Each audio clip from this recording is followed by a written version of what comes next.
Das wird ein Hit, die wir in Bayern Melodie neu interpretiert, und zwar von einem der besten Blues, Boogie Woogie, Jazz-Pianisten Deutschlands. Heute bei uns zu Gast. Servus Martin Schmidt. Grüß euch. Martin, schön, dass du da bist. Servus, schön hier zu sein. Coole Nummer. Also klingt sensationell gut. Aber nicht von mir. Ich habe es nur verarbeitet. Ja, aber das ist schon mal sehr gut. Er ist mittlerweile einer der besten seit 30 Jahren. Du hast vor kurzer Zeit dein 30-jähriges Bühnenjubiläum mit einem umjubelten Konzert in der Philharmonie des Gasteils gegeben. Genau. 2500 Leute, glaube ich, waren da, Genau, oder? ja. War total ausverkauft, war wunderbar. Sogar die Bühne bestuhlt hinten, war wunderbar. Am Ende sind alle gestanden. Bist du ein bisschen runtergekommen von dem Konzert oder Ich bin bemüht so es immer noch? langsam im Landeanflug. Ja. Martin, ich habe gerade schon gesagt, Boogie Woogie, Jazz, alles mit dabei. Charakterisier mal selbst so ein bisschen dein Also es sind in erster Linie eigene bayerische Titel, bayerische Texte, und es ist sehr blueslastig, R&B-lastig, Singer-Songwriter, bei uns würde man sagen Liedermacher, aber halt mit einem anderen musikalischen Hintergrund, weil ich komme ja eigentlich aus der Blues-Jazz-Ecke und das ist ineinander geflossen mit den bayerischen Texten. Also eine wirklich heiße Kombination. Wir können uns auf viele Musikstücke heute noch freuen von Martin Schmidt. Liebe Zuschauer, die Gazetten überschlagen sich förmlich. Ich habe mal so die letzten Überschriften angeschaut. Da heißt dann, dieser Schmidt reist einfach mit, schreibt die Süddeutsche. Oder Martin Schmidt ist ein Stück Bayern. Oder ein Impro-Genie. Er spielt mit Tasten wie mit Worten. Und jetzt freue ich mich, dass er heute zu Gast ist bei Wir in Bayern. Martin Schmidt. Servus Martin. Servus, ich freue mich hier zu sein. Du hast ein Konzert hingelegt in der Philharmonie des Gasteils zu deinem 30. Bühnenjubiläum. Genau. Brutal, das ist eine ewig lange Zeit. So lang überleben wenige. Das mag sein, mir kommt es gar nicht so wahnsinnig lang vor. Also die Zeit vergeht da schnell mit der Musik, es gibt so viele unterschiedliche Projekte. Letzten Endes in der Retrospektive ist lang, 30 Jahre, aber macht immer noch genauso viel Spaß wie am Anfang. Und wenn du das sagen kannst, ich glaube, dann kennst du eh keine Zeit, dass irgendwas langweilig oder fad wird, wenn es Freude macht. Nein, im Gegenteil. Das ist genau das, was eigentlich ausmacht. Begeisterung ist das, was einen vorantreibt, was einen richtig gut werden lässt. Und das ist ja auch, was die Süddeutsche, dieser Schmidt reist einfach mit. Mir ging es auch so, ich habe mir dein Konzert angeschaut. Das war ja ein Hammer. Du hast dir Musikerkollegen eingeladen, die mit dir gemeinsam die Bühne gerockt haben. Am Ende ist der komplette Saal gestanden. Ja. Was war das für ein Gefühl für dich? Das war ein sensationelles Gefühl, weil vor allen Dingen es sind zwei Träume in Erfüllung gegangen. Der eine war der, dass ich wirklich die Gäste bekommen habe, die ich wollte. Können wir gerne mal drüber reden. Und der eigentlich noch größere Traum war, dass die am Schluss alle von mir eine Nummer gesungen haben. Und das war wirklich ganz, ganz toll, weil jetzt gerade Claudia Korek, Bodo Wartke, Spider-Murphy Gang, das sind... Das sind wir mit Claudia Korek? Genau, mit der Claudia. Das sind natürlich Leute, die eigentlich in erster Linie mal nur mit ihrem eigenen Material auf die Bühne gehen. Und die dann so weit zu kriegen, dass sie einen Song von mir singen, das war wirklich ein großartiges Erlebnis. Und die Leute sind aufgestanden und haben mitgesungen. Also es war irgendwie kollektiver, freudiger Wahnsinn. Ja. Das war ganz toll. Und wenn ich mir jetzt so im Nachhinein überlege, ich habe dann auf die Uhr geschaut, das Konzert ging 4 Stunden, Ja. mir war es nicht eine Sekunde langweilig und den anderen ging es genauso. Super. Ja, war natürlich eine Herausforderung. Ich dachte, es wird 10:30, aber es ist dann letzten Endes doch eine halbe Stunde länger geworden, nochmal mit Pause dann 4 Stunden. War eine Herausforderung, aber es ist gelungen, Gott sei Dank. 21, was habe ich denn? Insgesamt 29, das war jetzt eine Verkürzung. Ja. Insgesamt 29 musikalische Gäste. 26 aber. 26, aber okay. Ja, genau. War Trotzdem ganz offen, eine heiße Geschichte. Das Lustige an der Sache ist ja, dass das Klavier, das dich ja heute ausmacht, soweit ich informiert bin, gar nicht dein erstes Instrument war. Nein, mein erstes war Tuba. Mein erstes Instrument war Tuba, weil mein Großvater eine Jugendblaskapelle gehabt hat in Aubing und da hat er einen zweiten Tubisten gebraucht und da hat er sich gedacht, sein Enkel kommt ihm gerade recht. Da haben wir ein Foto. Und dann, genau, da sieht man noch ganz rechts stehen, der Waldemar Kroh und links bin ich an der Tuba und das waren so die ersten Auftritte mit 14, also das war 82. Jetzt wird mir auch klar, wie du das gemacht hast, dass du bei deinem Jubiläumskonzert ja auch mal kurz Tuba gespielt hast. Genau, die Spiders haben wir da so eine Mischung, so eine kleine Melange aus Rock'n'Roll und bayerischer Volksmusik. Und da habe ich Tuba gespielt. Genau. Gute Geschichte. Wie kam dann der Schwenk von der Tuba zum Klavier? Wie ist das gegangen? Also fast gleichzeitig. Mit der Tuba ging es los. Wir haben zu Hause immer schon so eine kleine Orgel rumstehen gehabt, so eine Heimorgel, Filicorda. Und da habe ich gesagt, das Ding möchte ich mal betasten. Und mein Großvater war da relativ breit aufgestellt, was seine musikalischen Kompetenzen betrifft. Und dann hat er mir eben Tuba und Orgel und dann Klavierunterricht gegeben. Wann war die Entscheidung für dich da, zu sagen, ich möchte das immer machen, ich möchte von der Musik leben? Also die definitive Entscheidung hat relativ lang gebraucht. Ich habe eigentlich noch im klassischen Sinn dann Mathe-Physik-Abitur gemacht, habe noch Elektrotechnik studiert und habe mich dann da durchgequält, Vordiplom und noch 2 Teile vom Hauptdiplom. Habe eigentlich die Diplomarbeit auch schon fertig gehabt und immer mehr Musik ist es geworden mit der Zeit. Und irgendwann habe ich gesagt, ich mache das Studium nur fertig, werde aber den Beruf nicht ergreifen und habe dann irgendwann gesagt, ich brich es ab. Es war eigentlich schon kurz vor Schluss, aber die Entscheidung war so klar und ich habe es nie bereut. Das wäre jetzt die nächste Frage gewesen. Nie bereut? Keine Sekunde. Nein, ich habe eher die Zeit bereut, die ich dann da mit sozial-emotionaler Hinsicht eigentlich nicht so richtig talentierten Leuten im Hörsaal verbracht habe. Die hätte wahrscheinlich woanders spendieren können, die Zeit. Aber macht nichts. Es war trotzdem eine gute Erfahrung und letzten Endes braucht es oft eine negative Erfahrung, um dann zur Entscheidung zu kommen. Und ja, es war jetzt auch nicht so, dass mir das so wahnsinnig in Beschlag genommen hat, das Studium. Es ging von zeitlich und ich habe dazu immer Musik gemacht. Und, ja.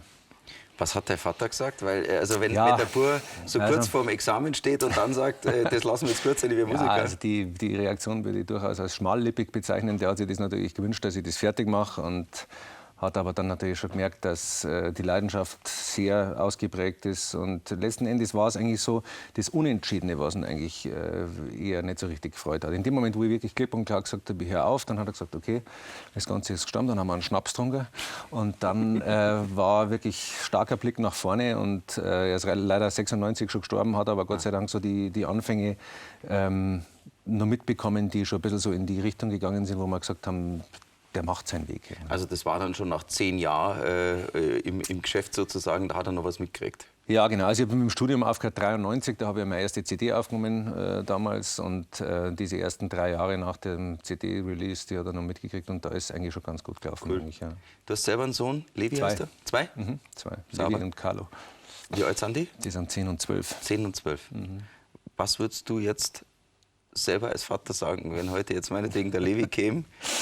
Spielt er Klavier? Die spielen beide, ne? Beide. Carlo spielt Gitarre und Schlagzeug, der Levi singt ganz toll und spielt Schlagzeug und machen auch schon am Klavier und so. So, und morgen kommt jetzt einer und sagt, Papa? Ja, also das ist natürlich, klar, die Frage wird einem natürlich immer gestellt als Musiker und ich mag mich da jetzt noch nicht festlegen. Ja? Also da gehört auch immer ein bisschen so dazu, dass man die Kompetenz von dem Kind dann erkennt und die Leidenschaft, ob der wirklich brennt, weil wenn das da ist, wenn der wirklich total brennt und sagt, der möchte es und der hat wirklich Talent und übt natürlich, es gehört einfach auch dazu irgendwie, dann sage ich, mach das, weil ich bin wirklich, ich komme ja aus der anderen Schiene, ich komme ja aus der Schiene, wo man sagt, na mach, Elektrotechnik irgendwie, da verdienst du eh Geld mit der Musik, dann darf ich sagen, mach's, weil wenn du brennst für irgendwas, dann machst du deinen Weg, egal wie.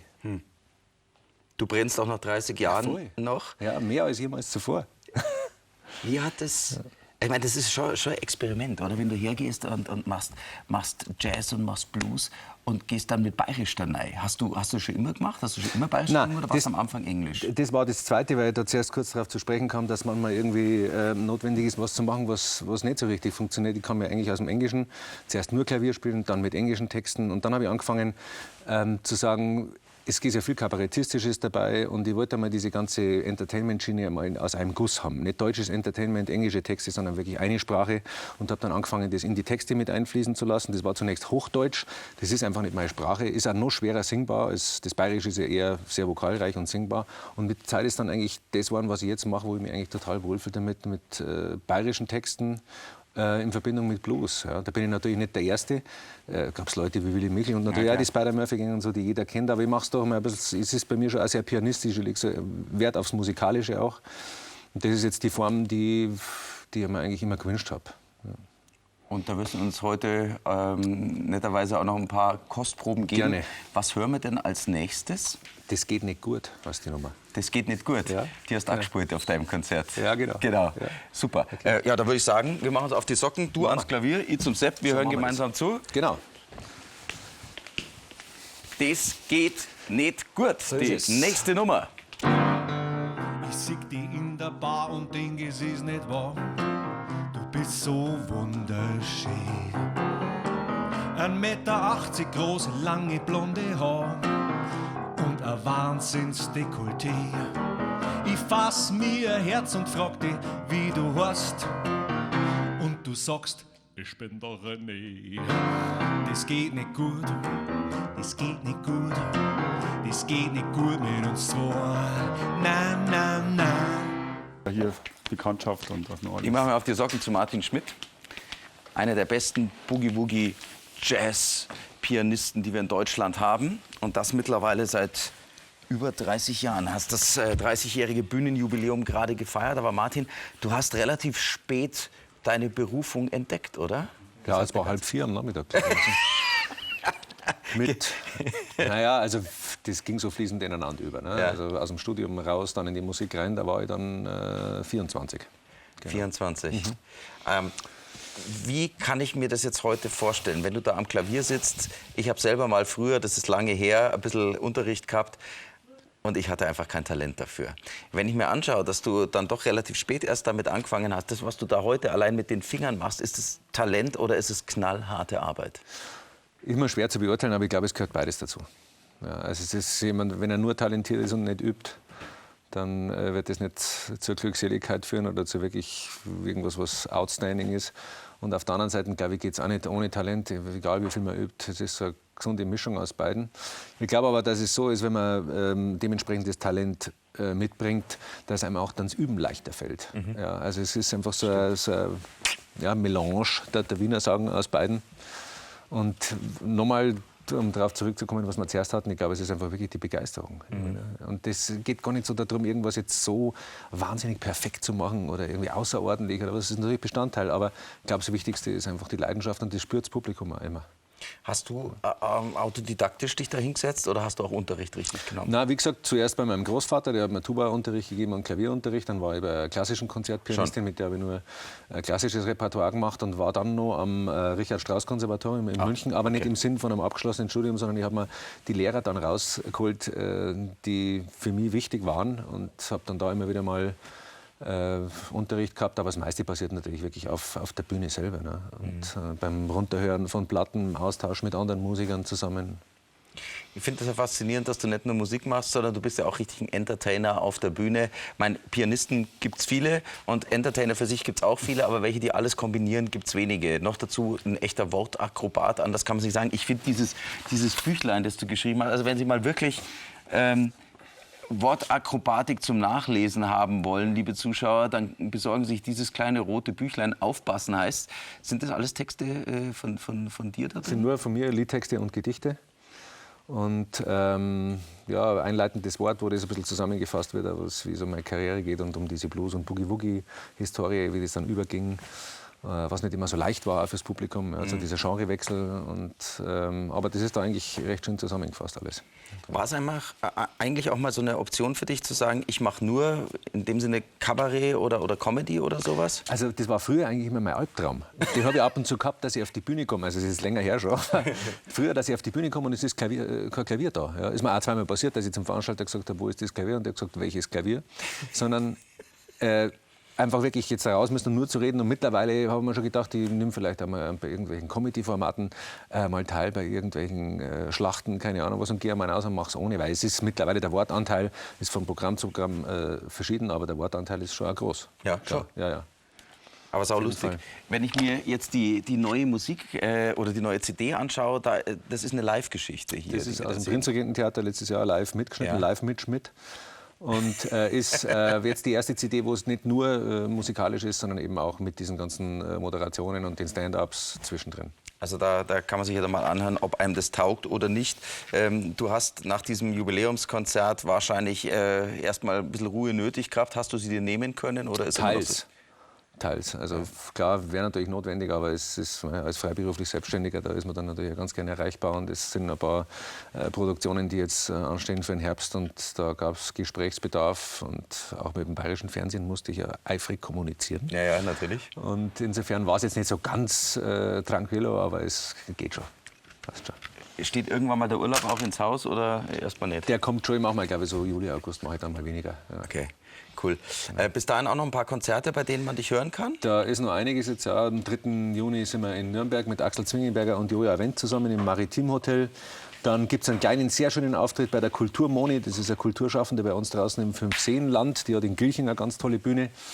Und ja, ansonsten sind ein paar private Sachen, nur Firmenveranstaltungen mache ich auch ganz gern. Ja. Und dann geht es im Herbst weiter. Schön.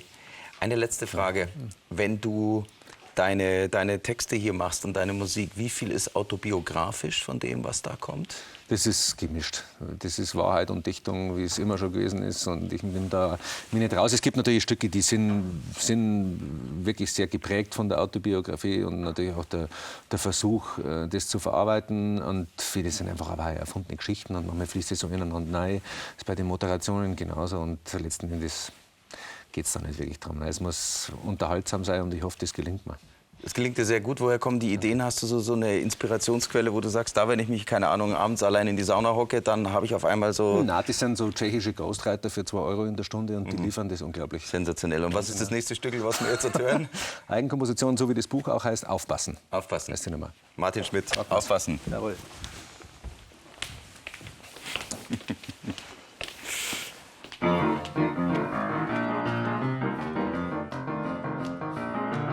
Wenn der Zollbeamte fragt, wo kommt das weiße Pulver her? Wenn du nach 8 Maß Bier meinst, Autofahren ist doch nicht schwer. Wenn deine Frau um 12 Uhr nachts sagt, ich komm grad vom Büro. Und wenn dein Nachbar zu seinem Pitbull sagt, bleib da, du hast keinen Maulkorb an. Wenn der Steuerfahnder klingelt und dich fragt, ob du da wohnst. Wenn auf dem Display deiner Waage steht, bitte nur eine Person. Da gibt's nur eins. Da gibt's nur eins und jetzt alle. Da musst du aufpassen. Da musst du aufpassen. Da musst du aufpassen. Da musst du aufpassen. Wenn du im Meer beim Baden denkst, was war das für eine Flosse grad?